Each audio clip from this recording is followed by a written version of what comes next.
ঠিকই বলেছেন আপনি, যে ঈসা আলাইহিস সালামকে অস্বীকার করবে সে নরকে যাবে। আপনি বললেন এ কথা, আমি আপনার সঙ্গে একমত। একমত সেই মুসলিম আসলে মুসলিম না যে ঈসা আলাইহিস সালামকে বিশ্বাস করে না। আমরা এখানে বলি আলাইহিস সালাম, আপনি শুধু বললেন যিশু। আমি পারি না, আমাকে বলতে হবে আলাইহিস সালাম যদি ইসলামের প্রতিনিধিত্ব করি। যদি আমি এই আলাইহিস সালাম শব্দটা না বলি আমাকে বের করে দেওয়া হবে। অনভিজ্ঞ লোক এটা করতে পারে, আমাকে বলতেই হবে আলাইহিস সালাম। তাহলে সেই মুসলিম আসলে মুসলিম না যে ঈসা আলাইহিস সালামকে বিশ্বাস করে না। আমরা মানি যে ঈসা আলাইহিস সালাম হচ্ছেন আল্লাহ সুবহানাহু ওয়া তাআলার প্রেরিত রাসূল। বিশ্বাস করি তিনি অলৌকিকভাবে জন্মেছিলেন কোনো পুরুষের হস্তক্ষেপ ছাড়াই, যেটা অনেক আধুনিক খ্রিস্টানি বিশ্বাস করে না। আমরা মানি যে তিনি আল্লাহর আদেশে মৃত মানুষকে জীবিত করেছিলেন। আমরা মানি যে তিনি আল্লাহর আদেশে জন্মান্ধর কুষ্ঠরোগীদের সুস্থ করেছিলেন। মুসলিম আর খ্রিস্টানরা এখানে এক। তবে আমি জানি আপনি কি বোঝাচ্ছেন। আপনি যখন বললেন যীশু খ্রিস্টকে বিশ্বাস করা, তার মানে কি বুঝিয়েছেন? যে তিনি ঈশ্বর, তাই না? ওনার মাইক্রোফোনটা অন করেন। যিশুকে বিশ্বাস করা বলতে কি বোঝাচ্ছেন? নবী হিসাবে বিশ্বাস করা? যিশুর এই কথাটা বিশ্বাস করি, আমি সত্য আর জীবনের একমাত্র পথ। এ কথার মানে কি? এর মানে যীশু খ্রিস্ট হলেন ঈশ্বর। ভাই এবারে বাইবেলের উদ্ধৃতি দিলেন। জনে আছে এই কথাটা। আমি আপনাকে রেফারেন্সটা বলছি, রেফারেন্সটা আমি বলছি, সমস্যা নেই। রেফারেন্সটা কি? জনের 14 নম্বর অধ্যায়। আপনিই বললেন। অনুচ্ছেদ? আমাকে বাইবেল দেখে বলতে হবে। জনের 14 অধ্যায়ের 16 অনুচ্ছেদ। ঠিক আছে? 16 নম্বর না, 6 নম্বর অনুচ্ছেদ, 16 নম্বর না। সরি মিস্টার নায়েক, আমাকে বাইবেল শেখানো লাগবে না। আমরা আপনার ভুল ব্যাখ্যাগুলো শুনে আমাদের ওয়েবসাইটে সেটার উত্তর দেব। ভালো কথা। ভাই আপনি উদ্ধৃতি দিচ্ছেন, আপনার ব্যাগে তো বাইবেল আছে, তাই না? ব্যাগ থেকে বাইবেলটা বের করে দেখেন। এটা গসপেল অফ জনের 14 নম্বর অধ্যায় 6 নম্বর অনুচ্ছেদ, 16 নম্বর না।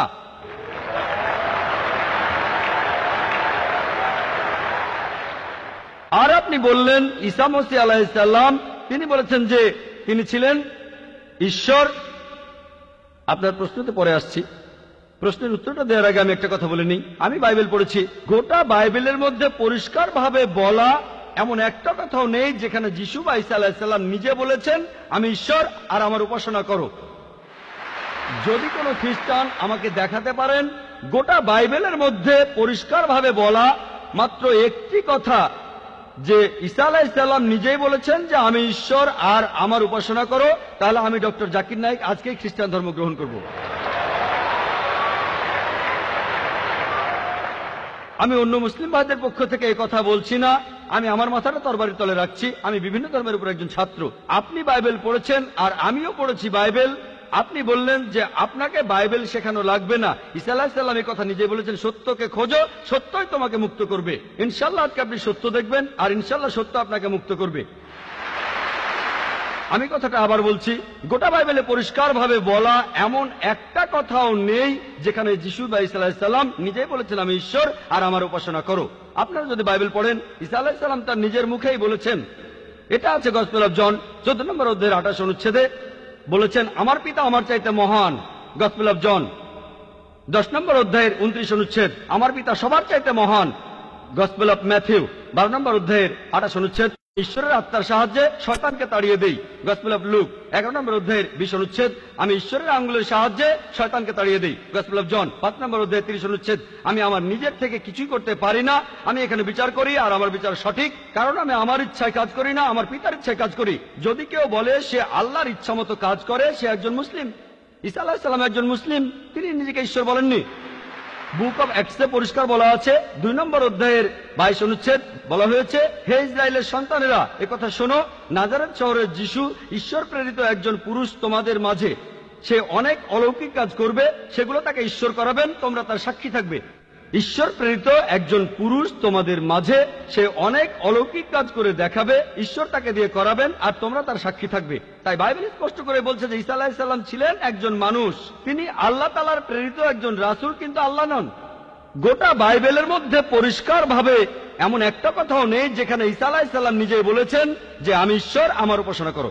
আপনি একটা উদ্ধৃতি দিয়ে সেটা প্রমাণ করতে চাইলেন যে গসপেল অফ জন 14 নম্বর অধ্যায়ের 6 অনুচ্ছেদে বলা হয়েছে যিশু ঈসা আলাইহিস সালাম নিজেই বলেছেন আমি সত্য আর জীবনের একমাত্র পথ, আমাকে ছাড়া আমার পিতার কাছে কেউ যেতে পারবে না।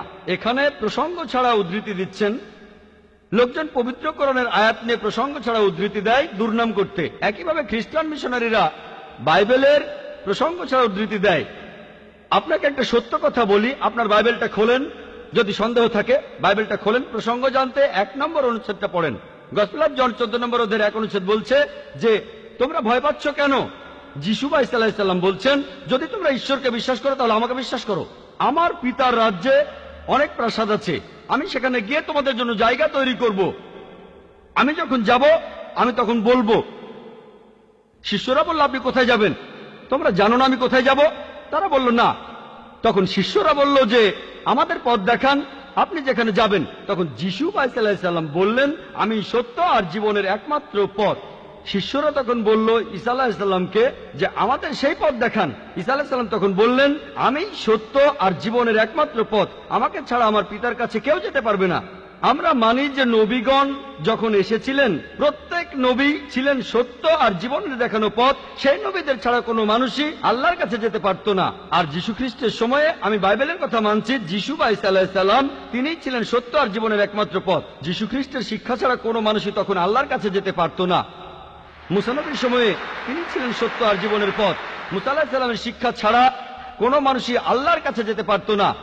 এখন দেখেন, ঈসা আলাইহিস সালাম নিজেই বলেছেন, আমি তোমাদের অনেক কথা বলতে চাই। শিষ্যদের বলছেন, এটা আছে গসপেল অফ জন 16 নম্বর অধ্যায়ের 12 থেকে 14 অনুচ্ছেদে, আমি তোমাদের অনেক কথা বলতে চাই, কিন্তু তোমরা সেগুলো এখন বুঝবে না, কারণ যখন সেই সত্যের আত্মা আসবে সে তোমাদের সত্যের পথে নিয়ে যাবে। সে তার নিজের কথা বলবে না, যা শুনবে সে কথাই বলবে। সে তোমাদের ভবিষ্যতের কথা বলবে, আমাকে মহিমান্বিত করবে। আর এখন দেখবেন, ভালো করেই দেখবেন যে নবীজি মুহাম্মদ সাল্লাল্লাহু আলাইহি সাল্লাম তিনি সত্য আর জীবনের একমাত্র পথ। মুহাম্মদ সাল্লাল্লাহু আলাইহি সাল্লাম যা শিখিয়েছেন সেগুলো ছাড়া কেউ আল্লাহর কাছে যেতে পারবে না। আর মুহাম্মদ সাল্লাল্লাহু আলাইহি সাল্লাম ছিলেন সর্বশেষ আর চূড়ান্ত নবী। এখনকার দিনে দেখবেন, হোক সেই লোক বাস করছে আমেরিকায়, কানাডায়, ইংল্যান্ডে, ইন্ডিয়ায়, সৌদি আরবে, পৃথিবীর যেখানেই থাকুক, এখনকার দিনে সবার জন্য মুহাম্মদ সাল্লাল্লাহু আলাইহি সাল্লাম তিনি হলেন পথ, সত্য আর জীবনের। মুহাম্মদ সাল্লাল্লাহু আলাইহি সাল্লাম যা শিখিয়েছেন সেগুলো ছাড়া কেউ আল্লাহর কাছে যেতে পারবে না। আর প্রায় সব ধর্মগ্রন্থ এরকম কথা বলছে, এমনকি বাইবেলও। আশা করি আপনি সত্যটা জানতে পেরেছেন, আর ইনশাআল্লাহ আপনি সত্যের কাছে এসেছেন, সত্য আপনাকে মুক্ত করবে।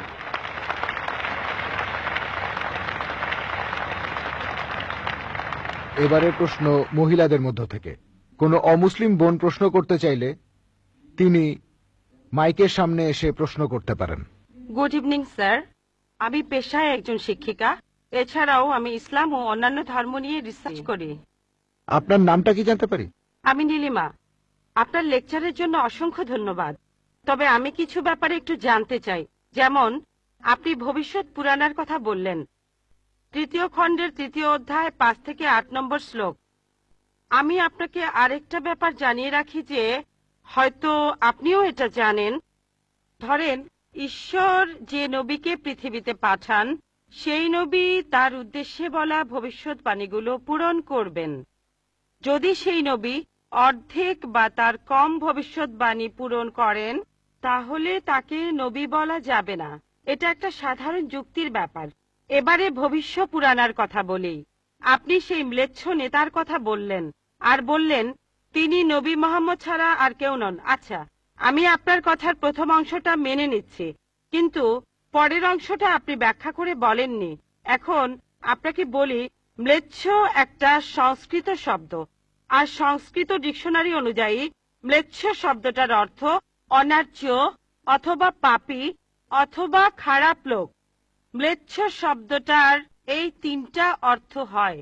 তাহলে কি বলা যায় মোহাম্মদ ছিল পাপী অথবা খারাপ লোক?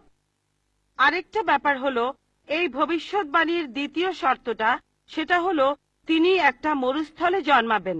মরুস্থল এর অর্থ মৃতদের স্থান, কারণ মরু শব্দটা এসেছে সংস্কৃত মৃ থেকে, যার অর্থ মৃত্যু। তাই এখানে অবশ্যই আরবের মরুভূমির কথা বলা হচ্ছে না, কারণ সেটা ছিল অনুর্বর ভূমি আর যুদ্ধক্ষেত্র। এরপরে আমি 3 নম্বর পয়েন্টে আসছি। এই ভবিষ্যৎবাণীতে বলা হয়েছে যে এই ম্লেচ্ছ নেতা তিনি গোসল করেন পঞ্চগাভিয়া আর গঙ্গা নদীতে। আর এটা আমরা সবাই জানি যে গঙ্গা নদী, এই নদীটা আরবে নয়, গঙ্গা নদী রয়েছে ইন্ডিয়ায়। এটা পৃথিবীর সবাই জানে। এবার পঞ্চগাভিয়ায় গোসল করা সম্পর্কে বলি। পঞ্চগাভিয়া মানে গরু থেকে উৎপন্ন 5টা উপাদান। এই উপাদানগুলো হলো দুধ, দই, ঘি, প্রস্রাব, গোবর। এখন ভবিষ্যৎবাণীটাকে সত্যি হতে গেলে এই কথাটাও তাহলে সত্যি হতে হবে। আপনি কি আমাকে পবিত্র কোরআনের এমন কোন আয়াত দেখাতে পারেন যেখানে বলা আছে যে মুহাম্মদ গোসল করেছিল গঙ্গার জলে বা সেই 5টা উপাদান দিয়ে, অর্থাৎ দুধ, দই, ঘি, প্রস্রাব আর গোবর? তাহলে আজকে ইসলাম গ্রহণ করব। Thank you sir.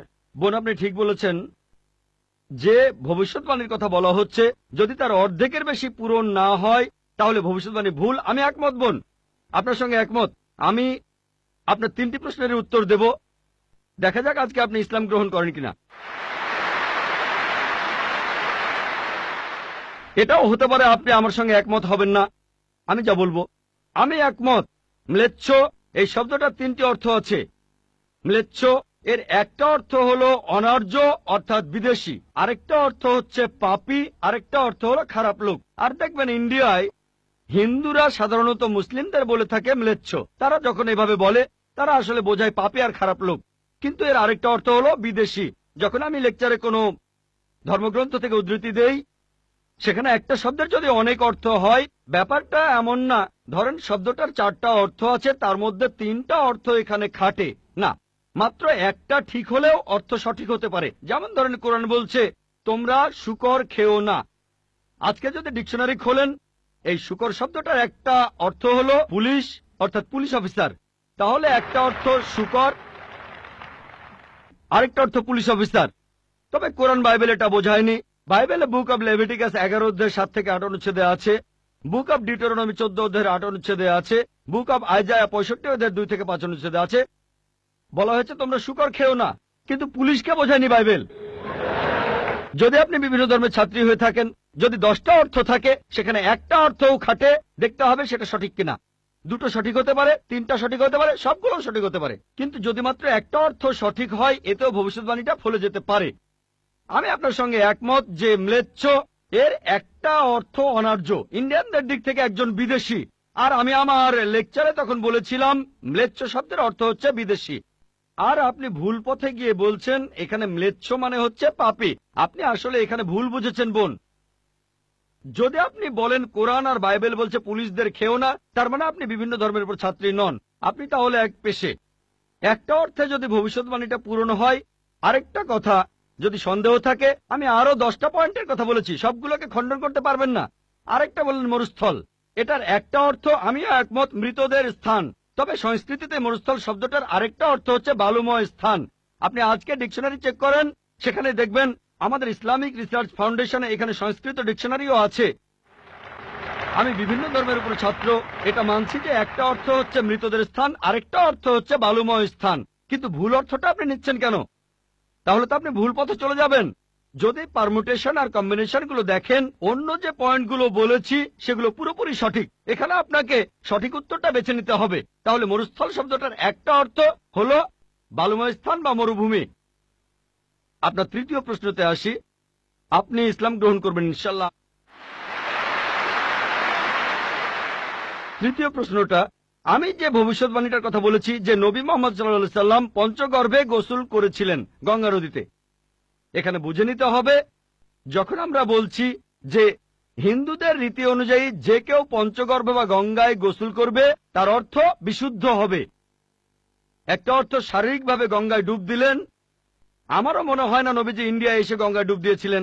আরেকটা অর্থ বিশুদ্ধ হওয়া, তখন ব্যাখ্যা করিনি কারণ লেকচারটাই অনেক লম্বা ছিল। এই টপিকটা নিয়ে আমি সারাদিন কথা বলতে পারি, আমি এখানে খুব বিস্তারিত বলিনি। আমি প্রত্যেকটা ভবিষ্যৎবাণী নিয়েই আরো কয়েক মিনিট বলতে পারি, সব মিলিয়ে ঘন্টাখানিক বলতে পারবো।